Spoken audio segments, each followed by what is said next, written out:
2022 मायथाइयाव मिरु बर' थुनलाइ आफादनि 65थि बोसोरसालिया जथुम्माया चिरां जिल्लानि बिजनीयाव खुंफुंजागोन।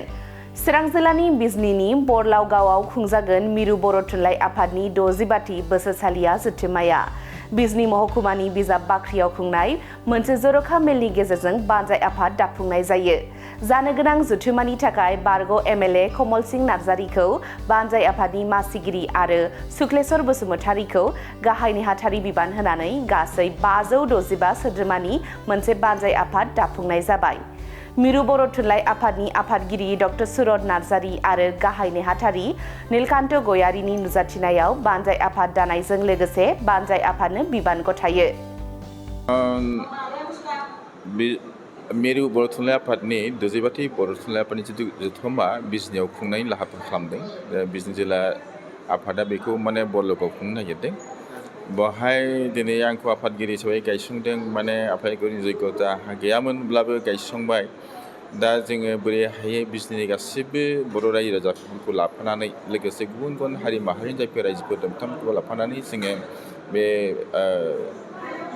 जथुम्माखौ जों खुंफुंनो लाहार फाहार खालामनाय जाहैबाय। आं आसा खालामदों बेवहाय जोंनि मिरु बर' थुनलाइ आफादजों लोगोसे जोंहा चिरां जिल्ला आबसु दङ, बिजनी आनसलिक आबसु दङ, निसिमा आनसलिक आबसु दङ। बयबो जोंखौ मदद हेफाजाब खालामगोन आरो जोंनि बिजनी हालामनि गेजेराव थानाय जेसेबां बर' रायजो राजाफोर दङ आरो गुबुन गुबुन हारि माहारि रायजो राजाफोर दङ, साख्रिआवलाफोर दङ बा माखासे ससियेल वार्कारफोर दङ बा आबादारिफोर दं, बयबो जोंखौ मदद हेफाजाब होलायगोन बेखौ मिजिंथिनाय जायो।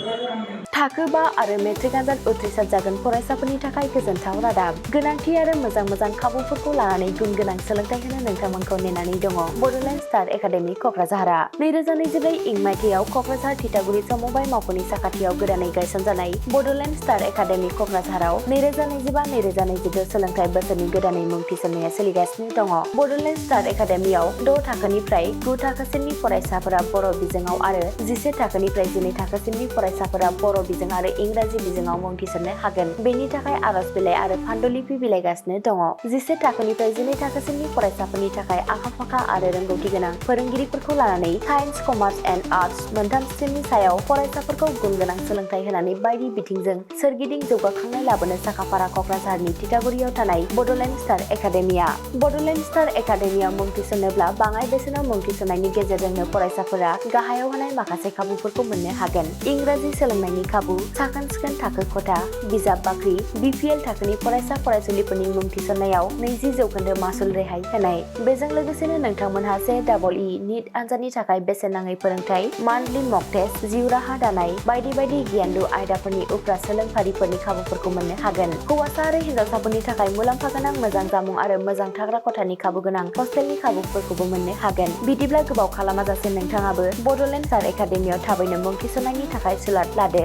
आबुङै मिथिनो थाखाय जानबुं अनजिमा 6000349997 एबा 7638008149 एबा 6003494371 आव फोनांजाब खालामदो।